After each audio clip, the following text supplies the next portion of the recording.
Today at 1, we're live in Sunderland, finding out how businesses, families and households are coping with the cost of living as prices rise at their fastest rate in 40 years.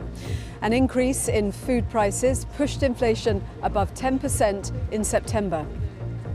The rich is getting richer and the poor is getting poorer. I've never known it in my lifetime.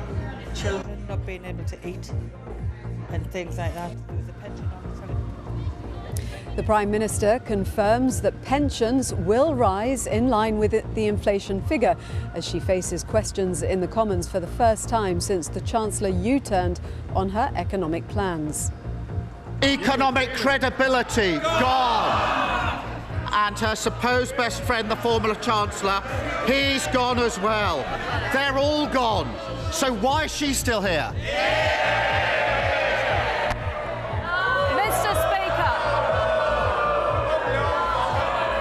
Mr. Speaker, I am a fighter and not a quitter. And the other main stories this lunchtime. Up to 45 babies may have survived if they'd received better care at East Kent NHS Hospitals Trust, finds a damning inquiry. Russia says it's evacuating civilians from the occupied city of Kherson as Ukrainian forces make big gains in the area.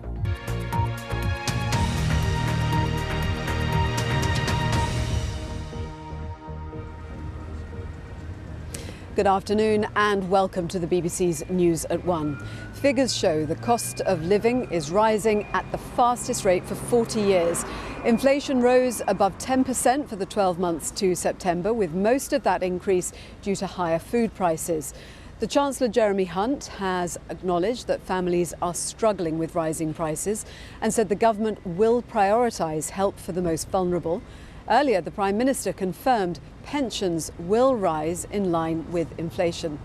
Well, today we're here in Sunderland talking to households, families and businesses and asking how they are coping with the rising cost of living. Our economics correspondent Andy Verity explains what's driving today's rise in inflation. Pension, £140 a week. How do you live on that? In Sunderland, just like every other town in the country, pensioners are increasingly struggling to get by on state pensions which, just like benefits for people of working age, last went up by just 3.1%. Prices are now rising more than 3 times as fast. Pensioners have been demanding a bigger rise. So I think it's about time something was done about pensions. They missed the triple up last year and it should be on this year. I'm a pensioner as well, we are pensioners. And the cost of living going up all the time. The rich is getting richer and the poor is getting poorer. I've never known it in my lifetime. Children not being able to eat. We're all getting used now to price shocks like bread and cereals up 14.5%, meat up 15.3%, or milk, cheese and eggs up 24.3%. That hits hardest for the poorest families who spend a larger chunk of their incomes on food. In this cost of living crisis, those poor enough to collect universal credit have seen their incomes drop in real terms below pre-pandemic levels. Food prices are surging, partly because suppliers couldn't meet demand as the global economy recovered from the pandemic, especially after the war in Ukraine disrupted the global supply of wheat and sunflower oil. And now, because devaluation means you now need more pounds to buy imported food priced in dollars or euros. The UK now has worse inflation figures than any of the top 7 advanced economies. Most economists think inflation, the rise in the cost of living, hasn't yet hit its peak and that it will accelerate to around 11% in the coming months. But they're also forecasting that after that it should drop back. So the cost of living will still be much higher, but it won't be rising quite as fast. But if the government doesn't keep subsidising energy bills beyond the next 6 months, that may not happen. While we had thought that it would then start to come down maybe in the middle of next year, now that energy prices might go back up again in April, it's possible you get another spike and inflation unfortunately stays higher for longer. Putin is now losing ground on another front of his war, his attempt to weaponize gas prices. They've now fallen by 1/3 since their peak. Commodity traders now think there's an oversupply which could bring wholesale energy prices down further. A dim light of hope, perhaps, visible at the end of a long, dark, inflationary tunnel. Andy Verity, BBC News. Well, amid the economic chaos of recent weeks, in the last hour, Liz Truss has taken part in her first Prime Minister's questions since she sacked her original Chancellor, Kwasi Kwarteng, and replaced him with Jeremy Hunt, who drove coach and horses through her economic plan. Liz Truss told MPs that she and the Chancellor remain completely committed to the triple lock on pensions, which sees them rise in line with inflation, despite Downing Street refusing to commit to it earlier in the week. The Labour leader Sir Keir Starmer asked, what's the point of a Prime Minister whose promises don't last a week? From Westminster, Damien Grammaticus reports. Is this your last Prime Minister's questions? A little over a month into her premiership, she's a Prime Minister shorn of her authority. The programme Liz Truss promised has been stripped almost bare, so every appearance now is a test for her. A book is being written about the Prime Minister's time in office. Apparently it's going to be out by Christmas. Is that the release date or the title?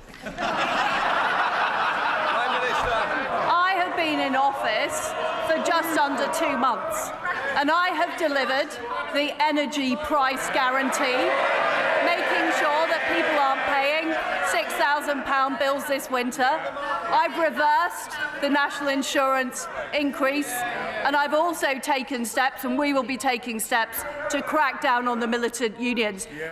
Being the butt of opposition jokes can be toxic for a Prime Minister, so Liz Truss tried to turn the tables and asked the Labour leader about strikes on the railways. Mr. Speaker, she's asking me questions because we're a government in waiting and they're an opposition in waiting. He attacked the government for having crashed the economy and now planning spending cuts. Why on earth would anyone trust the Tories with the economy ever again? Well, I notice, Mr. Speaker, he's not actually objecting to a single economic policy that the Chancellor announced on Monday. He's refusing to condemn the strikers. We're on the side of working people. We're going to legislate to make sure we keep our railways open. The honourable gentleman refuses to do anything. Sir Keir Starmer then listed all the policies Liz Truss has been forced to junk. 45p tax cut, gone. Corporation tax cut, gone. His own benches enjoyed that. 2-year energy freeze, gone. Tax-free shopping, gone. Economic credibility, gone. And her supposed best friend, the former Chancellor, he's gone as well. They're all gone. So why is she still here?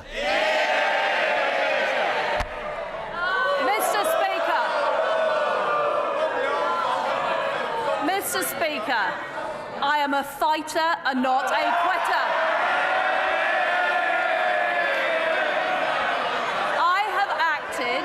In the national interest to make sure that we have economic stability. Prime Minister, order. The Speaker had to quiet a noisy chamber. The stability of pensions, though, is what worries many. Just yesterday, the Prime Minister's spokesman could not say if the government would keep its promise to increase the state pension in line with inflation. Latest broken promise has put pensioners in the front line of Tory cuts. So, can the Prime Minister perhaps turn to her Chancellor right now, get permission to make another U-turn and commit to raising the state pension at the rate of inflation? Prime Minister. I honestly don't know what the honourable gentleman is talking about, because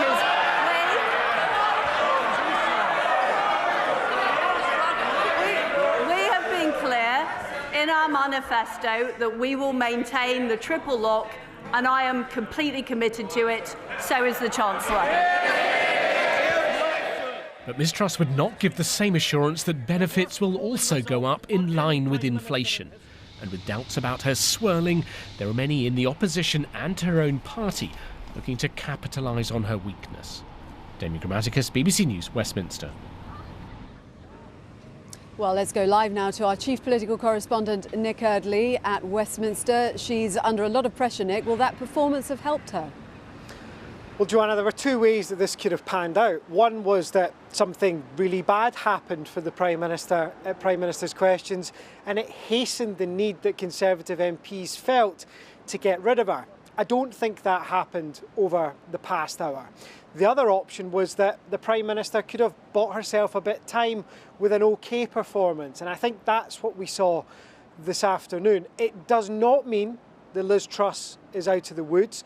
It does not mean that the plotting among Tory MPs is going to stop. But given that Ms Truss is basically trying to survive day by day at the moment, I think there'll be a bit of a sigh of relief in Number 10 about how that went. We heard that there was a commitment now to raise pensions in line with inflation, but nothing on benefits. No, there wasn't. There's still no commitment to increase benefits by inflation. The explanation we've had from Number 10 in the last few minutes is that they think pensioners are unique and that this is a lot to do with the fact that they're not in work. You'll notice that over the last few days that was a commitment the government would not make. The Chancellor didn't say it. The Foreign Secretary didn't say it. Number 10 didn't say it. Well, there was a meeting between Liz Truss and the Chancellor this morning where they decided that they had to spell out their position. Let's be clear about it. They probably wouldn't have got any different decision through Parliament. There was a big Conservative rebellion brewing on this, and Ms Truss's hand was forced to clarify at PMQs. But it does feel a bit like the government is trying to reassert some sort of control. There's a vote on fracking this afternoon where Labour would have taken over the Commons agenda to try and force a binding vote on whether fracking should happen in England. Well, the government's just told Conservative MPs that it's a confidence issue, that they have to vote with the government or they'd be saying they don't trust Liz Truss as Prime Minister. So a high stakes gamble by the government in that sense. But what I think Liz Truss is trying to do is, one, tell us all she's a fighter, two, show that she has an agenda she wants to see through. The question some Tory MPs are still asking though, what exactly is she fighting for? Thank you. Well, as the weather gets colder and the cost of living increases, more people are turning to support groups to help them access food and heat. A survey carried out for the BBC shows that 85% of people questioned said they were worried about the cost of living. That was up from 69% in January. Our cost of living correspondent Coletta Smith has this report. And around a garden like a teddy bear, one step, two step, tiggly under there. Michelle has a spinal problem, which means she and little Lana Lee live off her disability payments. It's got really bad ever since the gas went up. I'm just constantly paying gas. I'm paying triple my gas this month to the month before. Like, I've put £100 a week on, and that's just far too much. Like so many people, Michelle's looking for ways to stretch her money. I'm buying cheaper mince, cheaper chicken, Aldi's food rather than going to Asda. How does it feel about the prospect of having to spend less on Lana Lee? Like, you know, how do you feel about that as a parent at the moment? It's heartbreaking. It's absolutely heartbreaking because you want to give your child the world. She had to borrow money last week for the first time just to cover her energy bills. But now the government has said this week that bills could increase again in April. When you don't know the details, that's hard, isn't it? It's just, my anxiety goes through the roof with anything like that, you know, thinking about it. I'm going to have to try and just put it in the back of my mind until it happens. A few streets away at the Pallion Action Group, they're helping people like Michelle. We've had nearly 7,000 through the doors this year, and everything is about the support that they can get. Job clubs, help with benefits and fitness groups. We're in the size here. That's all on offer, along with something much more basic, heat. So we're open up Monday, Tuesday, Wednesday, Thursday, Friday, 8 o'clock to 4 o'clock is a warm space, so anybody can come in and have soup, biscuit, popcorn. All round to the room on the right. All right, thank you. Bev's popped in for a chat. She cares for her 90-year-old dad, and having worked all her life, she's now on and off job seekers allowance between short-term job contracts. I had to sign on, and you felt like sort of humiliated, you know. That's the only way I can describe it personally, is like humiliation. Every time you went in to sign on, it just knocks your confidence. So are you just living in your overdraft? Yeah, waiting for your next payment. And then you borrow money, then you've got to pay it back. Pasta? The Prime Minister hasn't yet confirmed whether benefits will rise in line with inflation, but there's a clear message from here in Pallion. She should live on it for a couple of months and see how she manages. It's another 2 days until Bev's next payment will land, but she withdrew her last tenner of her overdraft yesterday. Coletta Smith, BBC News, Pallion in Sunderland. Well, our North of England correspondent Fiona Trott is here with me now. And Fiona, you've been out talking to people here in Sunderland. What are people saying to you? Almost a quarter of the communities here in this part of the world are amongst the most deprived in England. They were already on the back foot. That was before the pandemic, let alone the cost of living increases that we're seeing here today. So like the mum we saw in Coletta's piece, people here are worried. There is help, of course. The government says that it's helping families like her in need. We've spoken to so many charities here in the city. But the point is this, is that people wouldn't used to talk about charity. They'd be ashamed of receiving it. Not anymore. And what we're learning here in this city is that working families are using charities too. People who have jobs, working families who are making drastic changes to their lives. I've spoken to mums who have their own business, who are public sector workers. They're selling their cars or looking for new places to live, cheaper places to live. Let's make one thing clear though, you've seen the regeneration go on in this city. Nissan itself has had so much investment over the past couple of years. It employs around 6,000 people here locally. This is a city on the up. But what the cost of living crisis shows us is that in cities like Sunderland, even though you have a job, people here are worried about things they used to take for granted, whether that's taking their children to the cinema or filling up their shopping trolley. People are making very difficult choices, and we're hearing a lot about that today. Thank you very much, Fiona. Where you can find a personalised guide to saving money that offers tips and advice tailored to your circumstances. It's on the BBC News website at bbc.co.uk/news. And we'll be back here later in the programme from Sunderland. But for now, it's back to Jane in the studio. Joanna, thank you. And just a reminder, first of our top story this lunchtime. As inflation hits more than 10% in September, the Prime Minister tells Parliament the state pension will rise in line with inflation. Still to come on the programme, crowds in Iran welcome home the athlete who didn't wear a headscarf while competing overseas.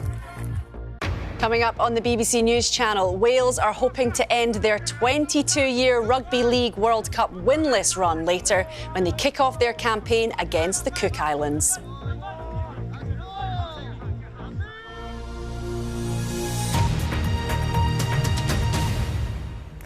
Up to 45 babies might have survived had they received better care at East Kent NHS Hospitals Trust. That's one of the findings of a damning independent review. A panel looked at more than 200 cases at the Trust between 2009 and 2020 and found that the outcome could have been different in nearly half. It said the hospitals often provided care that was suboptimal and led to significant harm. Dr Bill Kirkup, who led the inquiry, said staff had failed to take notice of women when they raised concerns. Our correspondent Dan Johnson has this report. I think that they were negligent. We got to a point where we could say, hang on a minute, the same thing has been going on and on and on. This was just after you breastfed her, wasn't it? When Daisy was born in 2014, her mum Emma says doctors failed to spot she was suffering from preeclampsia, a potentially serious condition. Daisy only lived an hour, and a poor investigation by the hospital means Emma had no idea why her daughter died. We met this lady, and when she started going through the report, she firstly started saying that babies just die, and that just happens. I can't put it to bed because I haven't got the honest answers that I need. 200 families spoke to the inquiry team, many of them feeling the hospital trust didn't properly investigate what went wrong. Today those families finally got some answers in a report which is absolutely damning of the state of maternity care going back more than a decade. I can tell you there is a great deal of emotion and a substantial amount of anger at what people have heard this morning. Of the 202 births it examined, the panel concluded the outcome could have been better in 97 cases had care been given to nationally recognised standards. of the 65 babies who died, it said 45 could have been saved. The panel found a pattern of recurring harm and failures of team working, professionalism, compassion and listening, and it said there were examples of downright dangerous practice. It's soul destroying, it's really disgusting and really upsetting that people can go in that profession about their daily lives knowing how many other babies have had to suffer and not learn from my case or ones before me. We cannot go on treating each individual service failure as though it's a one-off, never to be repeated, isolated failure, because experience says if that's what we do, it'll pop up again somewhere else. The report says the hospital trust had given the appearance of covering up the scale and systemic nature of its problems. Today, it welcomed the review, apologised and said it must learn from and act on these findings to ensure no more babies or mothers suffer. Dan Johnson, BBC News. In the last half an hour, Russia's President Vladimir Putin has said he's introducing martial law in 4 Russian-occupied regions of Ukraine that Moscow last month claimed as its territory. It comes after Russia started evacuating civilians from the occupied city of Kherson. The general in charge of the Russian invasion has admitted that his forces are facing a difficult situation in Kherson, with Ukrainian troops closing in. Well, let's join our Russia editor, Steve Rosenberg. So, martial law in some areas. Steve, what does this mean? What's the significance? OK, well, the details are still coming in, but Vladimir Putin, who is chairing a meeting right now of the powerful Russian Security Council, announced there would be martial law in these 4 Ukrainian regions, which he claims to have annexed, Donetsk, Luhansk, Kherson and Zaporizhia. But also, he said, all Russian regional leaders, the Russian governors, would be given additional powers to maintain social order and safeguard critically important infrastructure. What that means is additional restrictions in many parts of the country. Most restrictions in those Russian regions closer to the border with Ukraine. So, for example, Belgrade region, Bryansk, Kursk regions. In those parts of the country, there will be restrictions on freedom of movement and restrictions on entry into those regions. But also, just reading the decree, restrictions too in Moscow, restrictions on movement and the possibility of cars being searched as well. As I say, details still coming in. We'll know more later. Steve Rosenberg, for now, thank you. An Iranian athlete who came to international prominence after she competed in a climbing competition in South Korea without wearing a headscarf has returned to Tehran.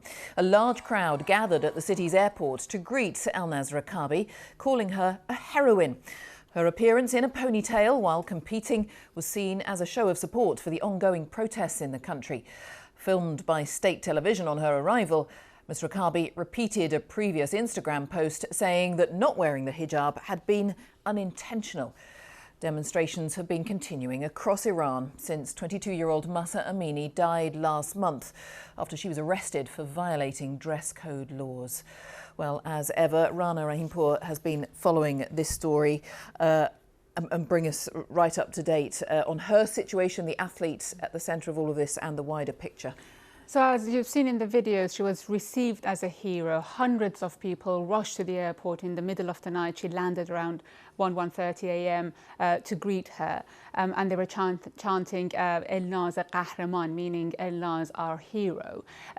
But she gave an interview to the state reporters, which the BBC decided not to show the voice of it because many believe that it's been taken under pressure. It's probably forced confession, in which she repeats what she said on her social media yesterday, which she said that the hijab was off inadvertently. She didn't mean for it to happen.